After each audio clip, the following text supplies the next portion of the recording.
How my journey began. It's graduation time. Family is very important to me, including my puppies. The Marine Corps played a huge role in my life and allowed me to be ambitious, inspiring, a mentor, and achieve all of my goals. As a financial expert, I've received multiple awards, done various events as a guest speaker all over the U.S. with my platform of creating healthy financial habits, along with having my own business, all leading up to my show. Come along for the journey. Hello, Gems, and welcome. As you know, for the month of January, we are continuing with the theme of New Year, New You. Let's do our best to stay on track concerning our mind, body, finance, and reinvention of your business. For your fourth episode, we'll be discussing the reinvention of your business. Before I introduce you to our guest, my favorite uncle, let's go over a few financial statistics, shall we?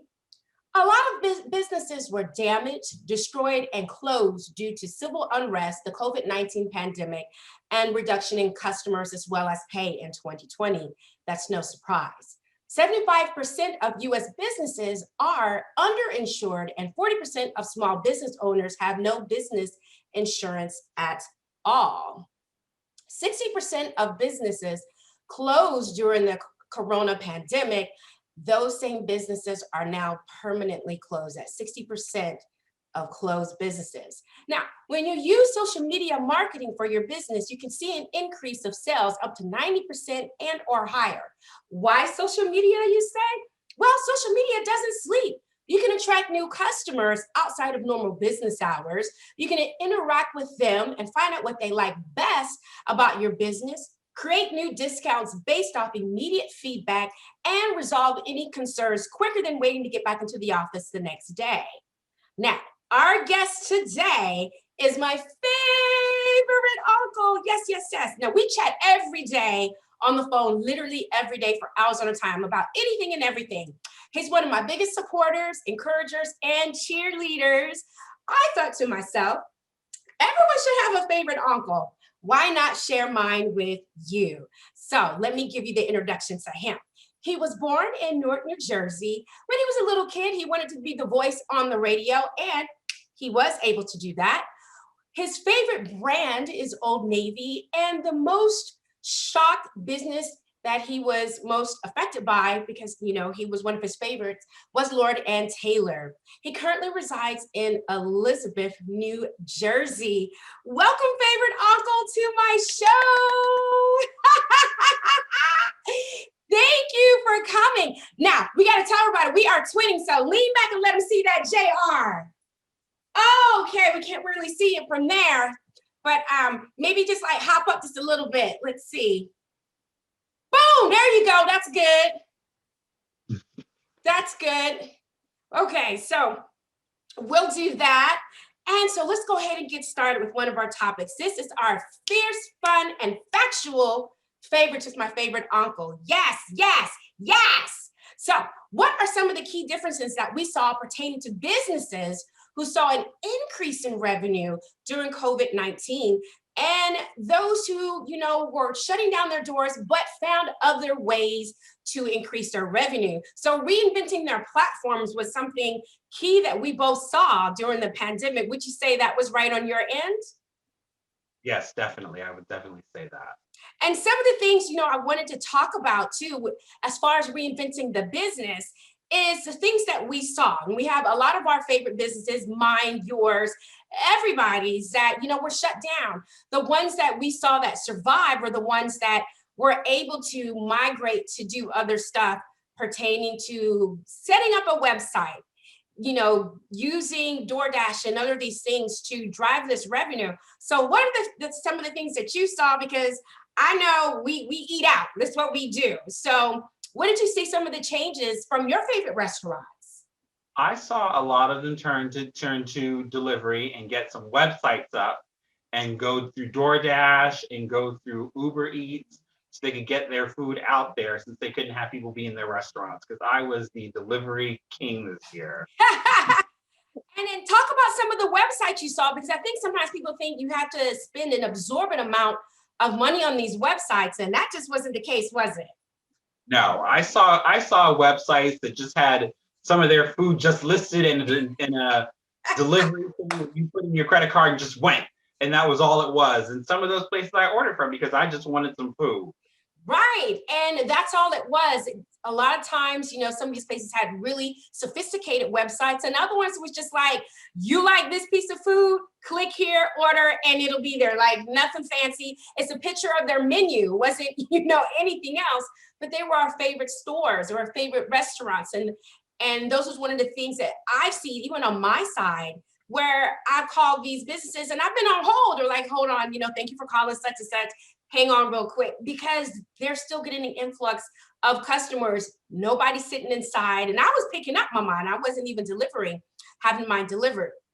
And the next thing I want to talk about is changing your mindset around your business, because pre-COVID, you may have been used to having, let's just say 90% of your business coming from people who were sitting down in your restaurant. And maybe the other ones was a tiny bit of takeout and maybe a tiny percent of delivery. Whereas now we are in COVID, we are still going into COVID times in 2021, changing your mindset and just saying, hey, now we have to be 100% away from the restaurant indoors, because we're shut down, we're open, we're shut down, we're open. So really changing from what you're used to 20 years maybe and saying, let's get used to something different. What do you think about that? Just being able to change your mindset. I think it's essential, especially in this day and age, because people will go with what's new and what's different and the easiest way to get what they want. Yes. And if you do that, then your business is going to go under. It is. And what you may want from your business may change over time. These things, when I say these things, the pandemic, the health, we had the civil unrest, we had all of these factors out of our control, but it affected your business. Being able to change and stay up to date with those things, you hit it, the nail right on the head, is key to really making sure your revenue stays up with that. So let's take a look at some examples. I love this, of successful shows and or networks had to change their platform because what they initially wanted and needed from their audience, it changed to fit what the public actually wanted. So one of my favorite networks, we're going to talk about Oxygen first. So my uncle, like, again, we talk all the time, and this is my favorite show network, and it's one of his. So tell them how Oxygen originally started. Okay, so Oxygen used to be this network that started out as television for women. Yes. And they had movies and they had shows like Bad Girls Club, and it was all television for women. Well, they started to notice that shows that they had on, like Snap, which was their top rated show on the network, was having all these viewers. And they would have Snap marathons, and they would have other shows like Killer Sisters. And they saw that those shows were what was getting the most popularity on the network. And their other shows weren't quite getting what they used to get. So they are now a 24-hour crime network with Nancy Grace, with all this original crime programming. Yes. And they're doing very well with it. They did. Some of my favorite shows, because again, America, we like our crime. We just do. Snap, Killer Siblings, Bad Girls Club, Buried in the Background. We just said, give us more. And Oxygen said, hey, you know what? They're really going toward the crime series. Let's give them more. And now Oxygen is one of the top rated networks out there because they listened to what the audience wanted. I'm going to give you guys another example, one of our other favorite shows that, again, listened to what their viewers, their audience wanted, and then revamped their platform. So a lot of you have heard of 48 Hours. Again, one of my favorite uncle's favorite shows. Tell them how 48 Hours started and how they changed their platform to where they are now. 48 Hours used to be this show that would take 48 hours, literally 48 hours, and they would follow around, say, an EMT crew for 48 hours, and that would be the format of their show. Or they would follow a crime for 48 hours to see what happened in that 48 hours. Right. Well, now they do true crime where they follow the crime from beginning to end. Yep. They interview people, they follow a trial, or they follow a murder, or they follow something else from beginning to end. They're no longer just a 48-hour segment of time. And their show is one of their top rated shows on CBS now. Yes, one of their top rated show. Again, how they started or what they thought viewers may want it. they weren't getting a lot of viewers from that. People are like, this is boring. Again, America, we love our crime. The minute they said, you love your crime, we're going to give you more. And they revamped the platform. A lot of people may not remember how 48 Hours was initially started, but to see it now, you'd never know how they started. Again, giving you those two examples, and one, how a network changed their complete platform, and how a show changed their platform to still be successful and continue to be the top rated network and the top rated shows. So kudos to them. So we have to learn to listen to what people want from you, especially if you're business owners. It's not always all about me and what I want to project to other people. Learning to follow your passion, and the success will come afterwards. So next, I'm going to discuss my platform and how it evolved over the years to get to the point to where you see me now with my own TV show. So a lot of people don't know this, favorite uncle, but I've been doing this since 2013. I know I'm still a baby in this, but I know you remember way back in sunny San Diego when I started in 2013 in the insurance business. And yes. So I know we talked all the time. So I started my platform of creating healthy financial habits after realizing a lot of my clients have unhealthy relationships with money. And if I didn't understand who they are in relation to how they treat their money, it didn't matter what product I gave them. There was a high chance that they are going to mismanage the policy or the account over time just by simply making bad decisions. And by a bad decision, I mean this month you have option 1 to pay your policy, or option 2, take a vacation. A lot of clients were taking their vacation because they simply said, I can get caught up, right? Everyone thinks they can get caught up, right? And what happens is they don't realize what getting caught up meant. It doesn't mean that you were just one payment behind. You're probably actually 3. The first one is the first policy month that you miss, going into the second month that you're trying to get caught up in. And then that third one is going to hit you in less than 30 days. So really you need to have 3 months kind of saved up in order to get back on track. And people weren't realizing that. So for example, if your policy was $300, you needed roughly $900 to get back into what you were going into. And again, those were some of those unhealthy financial habits that I was seeing. And one of the things that I did is when I started my Facebook page way back again, we're talking about 2013, I thought, I'm listening to what people want. They want me to talk about product. I talked about product, and favorite uncle, how many people listen? How many? Tell them how many people listen. None. Me, because I commented on my own post, favorite uncle, and maybe one friend that I have since forever in Georgia. After that, nobody cared about product knowledge. They just didn't. And again, I was frustrated. I'm like, people say, Jewel, talk about product, talk about this. I did, 0 response. I did that for a few months because I thought, well, maybe talking about the wrong product. Maybe the delivery wasn't right. I know me and my favorite uncle would talk, and he'd say, well, try this, try that. And we would try it. How many people commented favorite uncle? None. I want them to understand that.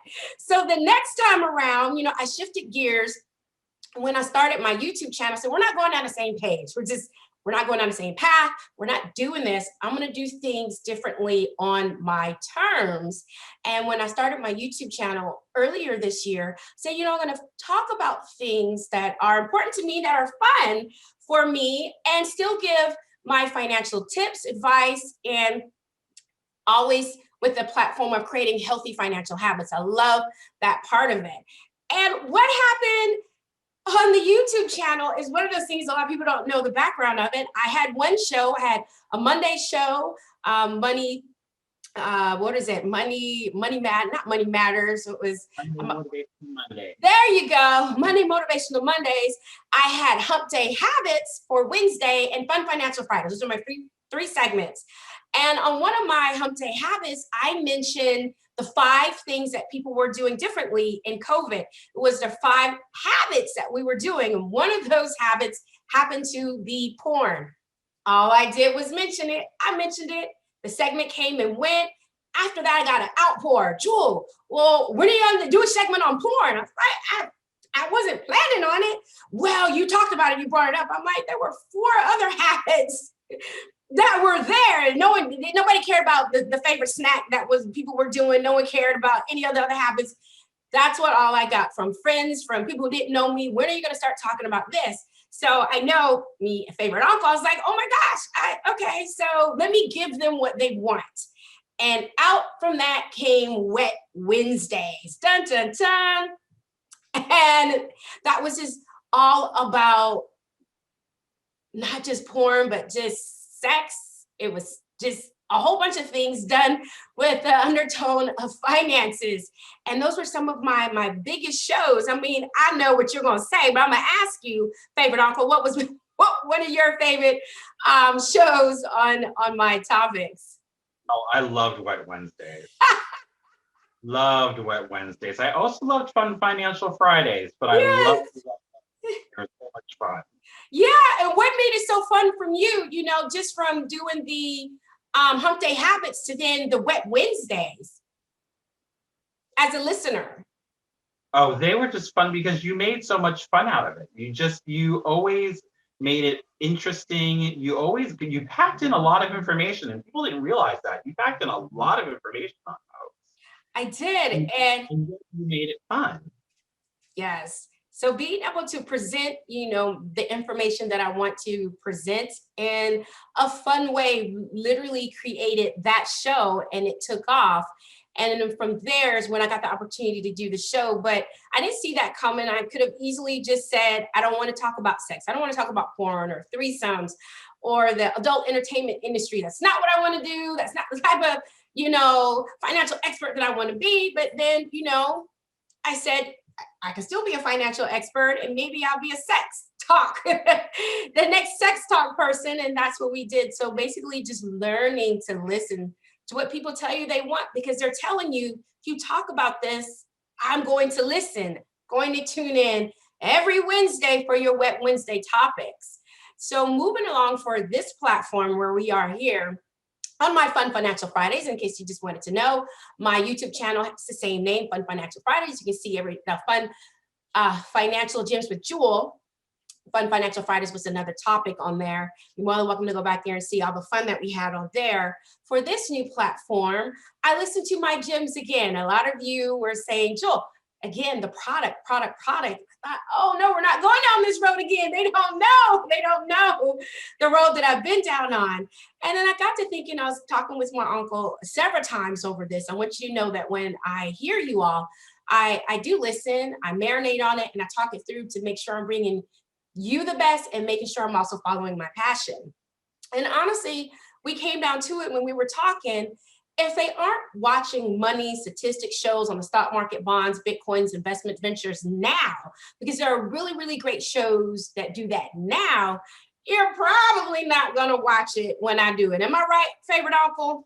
You're right. Nobody's going to watch it when you're doing it. Then I'll watch it.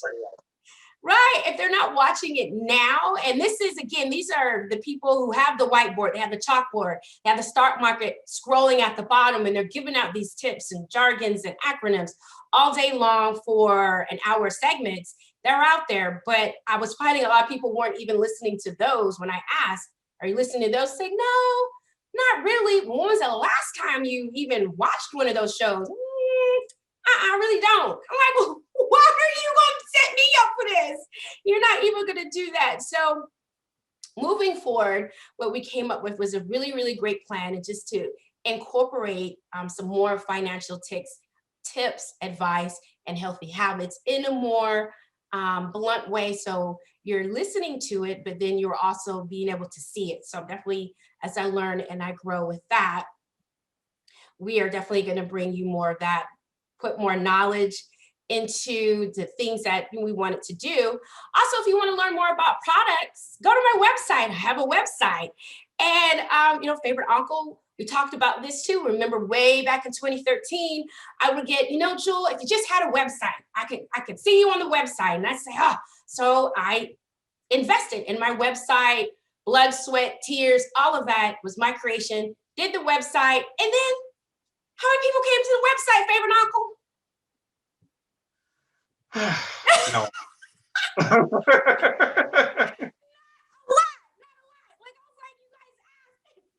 Gave you this website and it have people say, hey, before you have a meeting with me, go to my website so you can see what it is that I'm about. And I'd ask them, did you have the opportunity to go see the website? No, I saw the link, but I hadn't had the opportunity to go to it. So guys, if you want products, go to my website. You can just overload on knowledge from the website because it's out there. One of the things, go ahead. I said it's a great website. It's I love it. Website. I get a lot of compliments on it. It's just one of those things, again, as a business owner, sometimes you may get frustrated because you give people what they want and then they don't use it.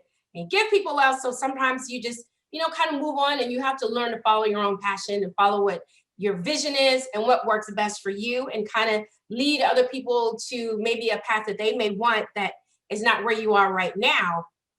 So for my gems, we actually talked about financial tips for today in our subject and our topic. And you're probably like, well, what were they? I didn't catch them. And I had no idea you guys weren't catching them. I just didn't know. I'm like, well, I said this, and this, and you weren't catching them. So here are your 5 financial tips that we did discuss for today. And we're going to go back and go through them. So number 1, if you're a business owner, please invest in business insurance. This is so important. Again, the numbers were staggering on the amount of business owners who don't have business insurance. I did a segment on this on my YouTube page, the importance of having it, because you can get business insurance that protects your business from civil unrest, from the pandemic, from not just robbery, but from your own illnesses. You can set up and structure your business insurance that way. So please, if you don't have it, please set aside some money, into your budget to make sure that you have that. Number 2, budget for social media marketing, new and updating your website. Favorite uncle, I'm telling you, these websites and your social media is huge. Social media does not sleep. It doesn't. And if you're doing it the right way, people are going to find you. They're going to come to you. They're going to order your food, your clothing, whatever it is that you want. A lot of people who are taking advantage of these social media and their websites have seen an increase of their revenue, 90%, 100%. You get these astronomical numbers, 200%, because they're actually using social media. So definitely budget for social media marketing. It's definitely imperative, especially now during the pandemic. Number 3, stay up to date on how other businesses are reinventing themselves with the use of not only just Uber Eats, your DoorDash, Postmates, and other services that could increase your revenue. I can say this, between me and my favorite uncle, they probably have our addresses already in. I know when I call my favorite Chinese place, she knows my voice, because apparently that's what I get. She knows my voice, and she always knows what I'm going to order. If I order something different, she said it. She's like, you're not going to get shrimp and broccoli? It's my favorite. And I'm like, you're right. Let me go ahead and get that too. These people get to know you. Your Uber drivers get to know you, like, okay, here you go. You know them. They know you. That is what you're doing when you're building up, moving into it now. So you're going to have a lot of variation. These are just some of the tips that we wanted to share and bring with you today. Number 4, follow your passion, and the success will follow you. We talked about that before. I talked about it just with my multiple platforms and how I've changed over the years, following your passion and your vision, and the success will come. So favorite uncle, what are your tips for that too, or some of your input? Oh, let's see. Follow your passion. You have to follow it. I know for me that following my passion has been really helpful, because if I didn't do those things, I probably would have spent a lot more of my life unhappy than happy. Yes. And wouldn't have come up with some of the crazy ideas I've come up with that have worked.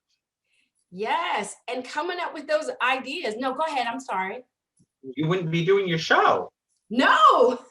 I wouldn't be doing this show. Like, literally the YouTube channel came out of being in the pandemic, being bored, wanting to do something healthy to get my mind after other things that were going on.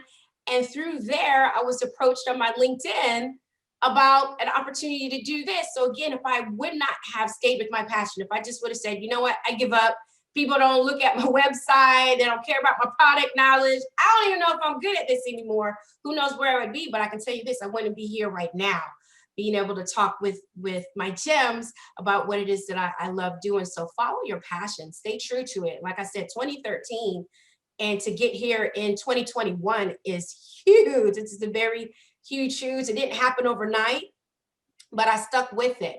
And number 5, listen to what your customers want.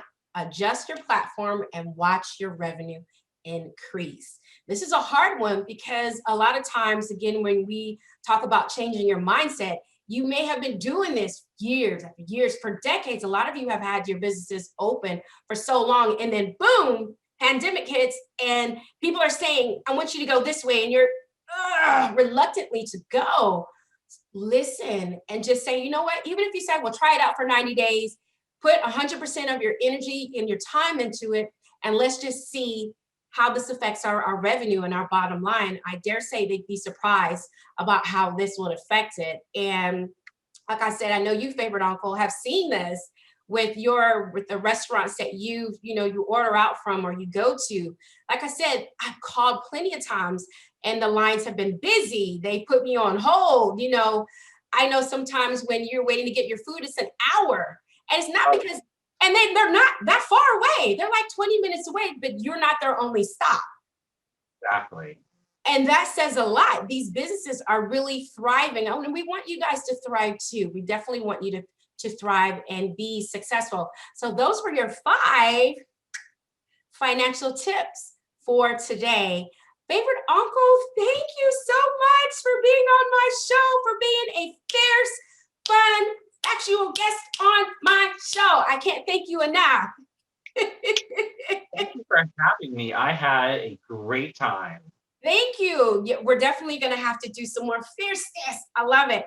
So again, I always ask all of my guests to provide my gems with an inspirational quote, something that's uplifting to you that you want to share with us. What is a quote that you would like to share with us? You cannot start the next chapter if you were still rereading the previous one. I love it.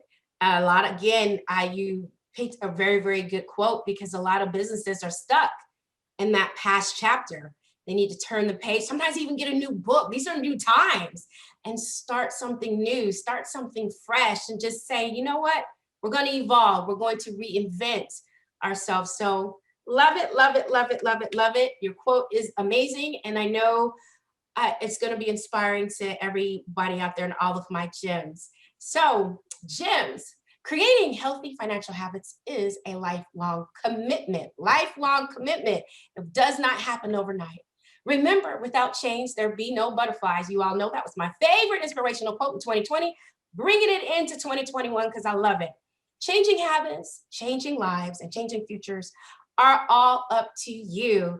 Until next time, gems, take care.